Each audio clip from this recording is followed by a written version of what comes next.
Ante todo, tengan un cordial saludo. El día de hoy vamos a hablar acerca de lo que son genética y emociones, pero desde una visión de la neurociencia o desde las ciencias cerebrales. Soy Luis Guillermo Jiménez, médico cirujano de la Universidad de los Andes, investigador en neurociencias aplicadas. El primer punto que debemos entender es que la genética es una ciencia exacta que mide factores y elementos precisos, pero el comportamiento es amplio, cualitativo. Es una frontera que a veces parece confusa y oscura. Por lo tanto, unir estos dos conceptos, genética y emoción, no es fácil debido a que uno estudia algo en su forma más de comportamiento y el otro estudia puntos en específico, es más reduccionista. Por lo tanto, van a haber momentos en los cuales este conocimiento no puede encajar de manera precisa y nuestro deber es darle esa visión. Para todas las personas que puedan ver este trabajo, yo les voy a recomendar estos dos autores, que gran parte de lo que aquí se exponga lo leí o se instruye en sus trabajos y lo recomiendo para otras investigaciones, lo recomiendo para otras actividades. Es el trabajo descriptivo clínico con un sistema metódico acerca de la personalidad y sus variantes de el doctor Robert Cloninger. Esto fue para el año de 1987 y es una de las bases que guía el concepto de genética y comportamiento. Otro trabajo que es más cercano a nosotros es el de dopamina y serotonina, que lo vamos a escuchar en casi toda la presentación. Es un dato importante y son dos palabras que no deben olvidar, y es básicamente los dos neurotransmisores protagonistas del comportamiento, la genética y las ciencias cerebrales. Importante que sepamos y recordemos que el gen es la unidad funcional, es el bloque en el cual se constituye todo lo que es la genética, y como es la unidad fundamental, es la que establece la capacidad que tienen los seres vivientes de transmitir información a su descendencia. Se encuentra en el núcleo de la célula, está formado por una serie de sustancias químicas como guanina, citosina, adenina, timina, que ya lo conocemos o que ya lo hemos visto en genética, pero es importante que lo recordemos y es importante que siempre intentemos saber que la base fundamental y estructural de la genética es el gen. Otro concepto que vamos a trabajar es la emoción. Las emociones son reacciones psicofisiológicas que representan modos de adaptación cuando un individuo percibe un objeto, una persona, un lugar, un suceso, un recuerdo. Es importante que estas emociones generan sentimientos y los sentimientos son a lo que más afín somos, debido a que nos permiten entender el entorno. ¿Qué es lo que pasa? Y es algo que voy a repetir continuamente, es que mucho de nuestro comportamiento y mucho de nuestra genética lo va a modificar el ambiente. Esto es una palabra clave y esencial que vamos a tener durante todo el tiempo de estudio que hagamos esta intervención. Una pregunta importante que surge es: ¿qué le compete a la neurociencia esto? Las emociones. ¿Qué le compete a la neurociencia el concepto de comportamiento? Y sobre todo, ¿cómo ha influenciado? Normalmente, para las personas que no están en el área de la salud, que estudian psicología o ciencias del comportamiento, es un tema que es, como lo repetí, cualitativo. ¿Qué quiero decir? Estudian cualidades. Y para nosotros es importante determinar cantidades como en la genética, porque nosotros determinamos puntos precisos, pero es importante que el comportamiento para el cerebro está dado por la serotonina y la dopamina. También está la adrenalina y la norepinefrina, que tienen sus propios circuitos cerebrales. Pero toda la base de este comportamiento y toda la base de su estructura está dada es por estos dos elementos. Tenemos también otra estructura que es el cerebro límbico, que es una unidad multiestructural, que es una unidad sumamente importante, ya que ahí radica gran parte de las funciones emocionales. Y esto en sí vendría a representar el punto de unión de nosotros con las otras ciencias, porque a ellos les interesa saber en qué parte del cerebro radica la emoción. Nosotros lo sabemos, como médico lo sabemos, como neurocirujano se trabaja en esta área y como neurólogo, como médico internista, como fisiólogo, pero ellos en psicología, en otras ciencias, no lo tienen tan claro. Y este es el punto en el cual nosotros nos unimos.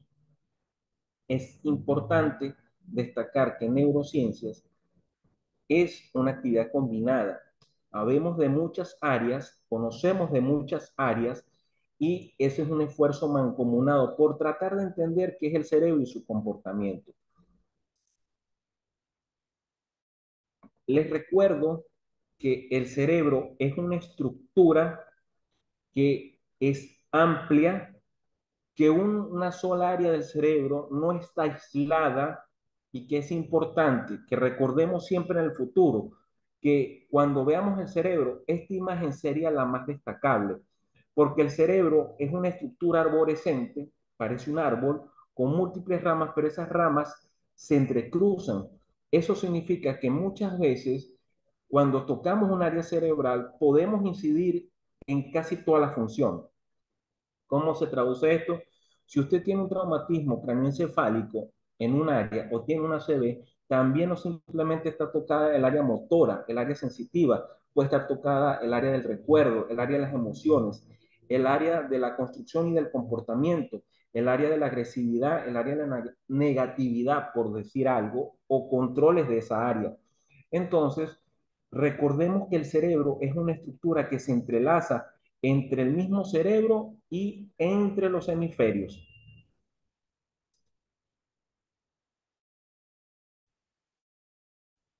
Palabra importante, pregunta de examen, es cuáles son los dos neurotransmisores más importantes, la serotonina y la dopamina.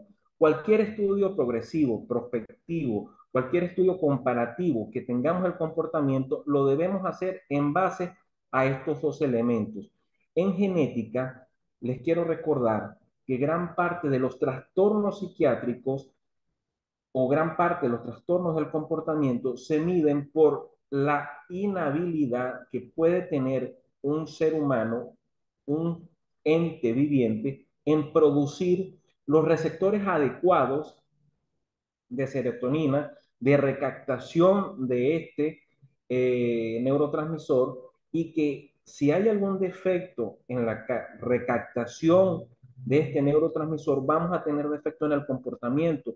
Personas con una cierta tendencia, en algunos casos en la esquizofrenia, cuando hay defectos en un neurotransmisor y sobre todo en el receptor del mismo, a nivel del botón sináptico, y luego después vamos a tener también defectos en la cantidad, defectos en la forma.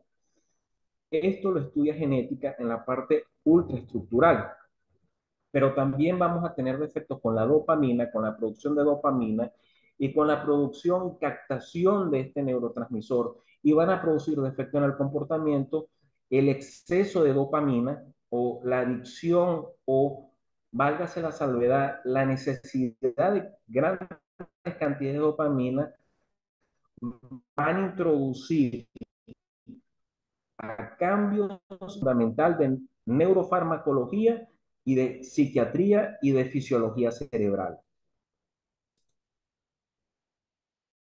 Funciones de la serotonina. Si pueden ver, el dibujo es importante, prácticamente es la hormona de la felicidad.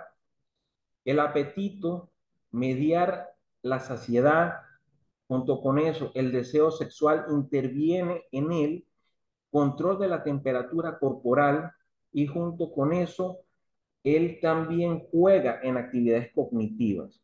La serotonina también interviene junto con la dopamina, la noradrenalina, con los procesos de angustia, ansiedad, miedo y agresividad. La pregunta es, ¿qué hacen sí?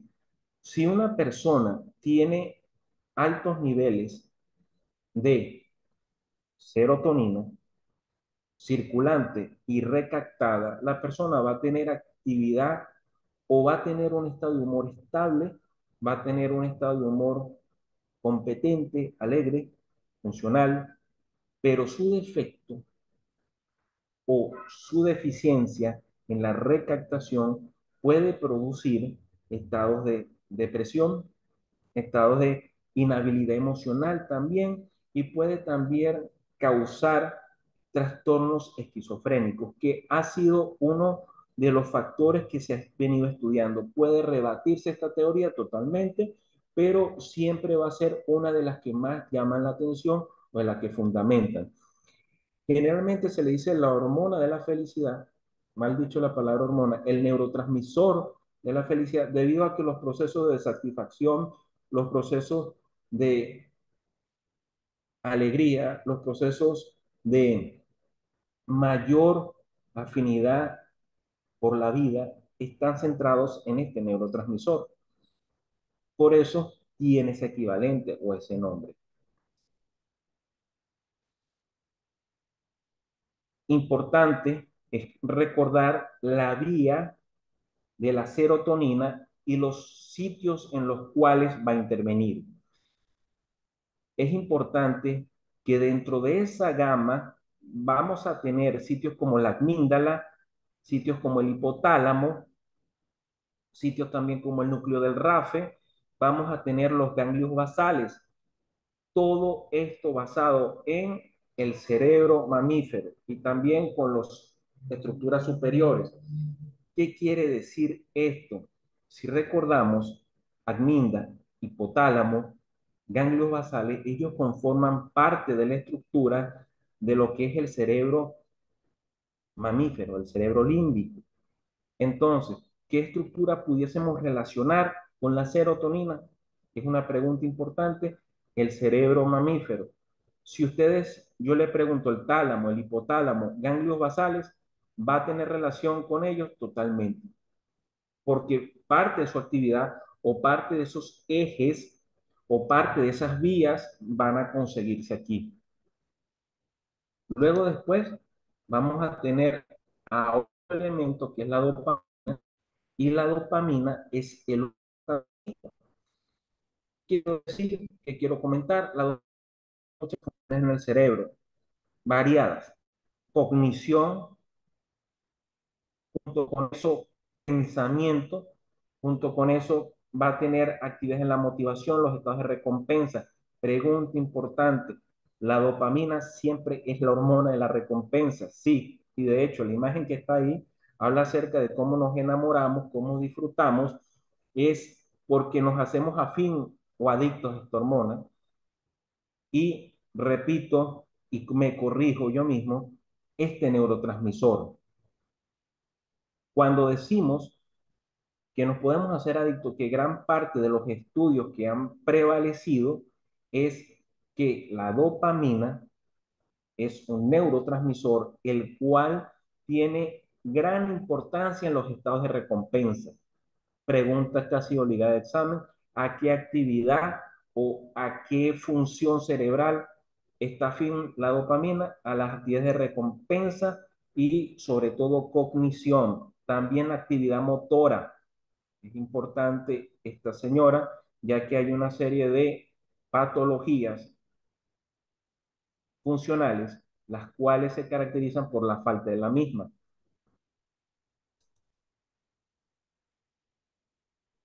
El sistema dopaminérgico lo vamos a conseguir En el área ventral la vamos a conseguir también en conexión con la sustancia negra y la vamos a conseguir en relación al lóbulo frontal. Enfermedades como el Parkinson siempre ha sabido que hay una disminución de la dopamina y es una de sus funciones importantes. Como dije que era una función de recompensa, la de este neurotransmisor también tiene funciones importantes en lo que es la cognición y lo que es el movimiento y la motricidad. Por lo tanto, sus defectos, ya sea en la producción, ya sea en la formación del área, ya sea en una codificación errónea del neurotransmisor, va a traer defectos y consecuencias a la persona. Y esto no simplemente lo vamos a poder ver en medicina, sino en las otras áreas o en las otras ramas que nosotros asistimos y en los cuales somos parte de los estudios multifuncionales. Entonces, la disfunción de estos elementos, repito, si tenemos una disfunción, trastorno en la absorción, recaptación, si hay un fallo genético, en la serotonina vamos a tener trastornos esquizofrénicos, estados depresivos, que son los de mayor estudio de farmacología y la mayor inversión y el esfuerzo de bioquímica farmacológica, incapacidad para manejar el trastorno, el fracaso o la emocionalidad. Es importante que la carencia, la disminución de las cantidades adecuadas en la recaptación y la presencia en sangre de este neurotransmisor va a ir casi de la mano con estos cuadros. En cambio, si vamos a tener trastornos en la producción de dopamina, vamos a tener problemas en el sistema de recompensa, la falla de la misma o el deseo de mayores cantidades de dopamina es porque se va a necesitar grandes cantidades para sustituir, para prevalecer los estados de satisfacción. Los trastornos motores, aunque yo no lo coloque acá, pero sí mencionado en la lámina anterior, son vitales, son de importancia para todo lo que es neurología. Repito, los trastornos motores, también trastornos en el aprendizaje y trastornos en lo que es la cognición y el aprendizaje.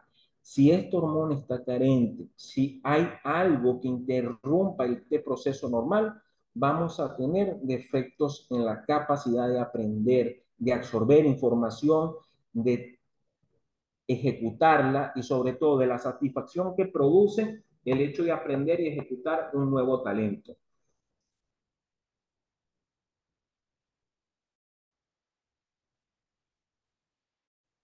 Hay dos conceptos que ya los manejamos desde la secundaria, desde el bachillerato, pero tengo que volverlos a repetir. El fenotipo es la expresión física de un gen y el genotipo es la constitución genética en una información específica codificada en los genes. Repito, el genotipo es la información. Esto es un código, una expresión, una combinación molecular y esto va a vivir en la célula de cada ser viviente, de cada individuo. Y el fenotipo es la expresión de la misma. El punto en el cual nos unimos todas las ciencias es que el fenotipo puede ser alterado, el fenotipo puede ser incluso eh, no llevado a cabo porque el ambiente puede ejecutar, puede accionar, puede incidir en la expresión de esa información celular que posee o está constituida por genes, que es el genotipo. ¿Qué quiero decir con esto? Y no me voy a ir a los ejemplos típicos de Mendel. Muchas veces nuestro comportamiento no simplemente está dictaminado por nuestros genes, todo, como lo acabo de decir ahorita, gran parte de todo el comportamiento de nosotros se deben a estos dos sistemas, no dejando atrás la noradrenalina y la adrenalina. Pero, válgase la salvedad, estos son dos de los elementos más importantes y la dieta, el consumo de sustancias que lo inhiban, los trastornos alimenticios, el ambiente o la presencia de algún otro elemento van a modificar la expresión de un gen y por lo tanto Al incidir en esto, incluso puede incidir en su transcripción. ¿Cómo se traduce esto? Si mi familia se ve afectada por alguna sustancia química, la cual afecta genéticamente mis células, esta deficiencia se lo puedo pasar a mis hijos y de mis hijos incluso pueden pasar a mis nietos. Entonces, este es el punto en el cual todos nos unimos, neurociencia, genética, sociología. Si algo del ambiente modifica la expresión de un gen y lo afecta en su fenotipo, vamos a tener problemas. Y este es el punto clave, el cual paga muchas de las iniciativas científicas, es estudiar cuáles de estos genes fueron afectados. Y este es el punto esencial por el cual hacemos investigación y se nos paga por eso.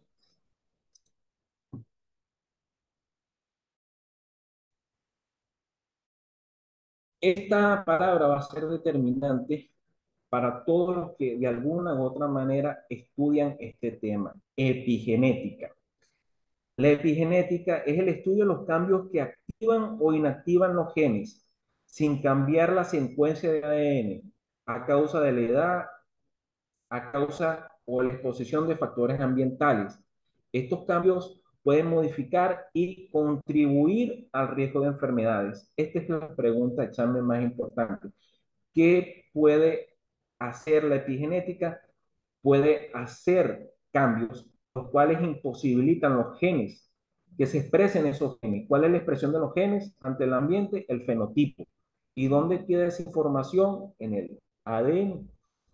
Esto puede alterar la producción de neurotransmisores de los sitios donde se absorben y puede inclusive causar deformidades que se pueden heredar.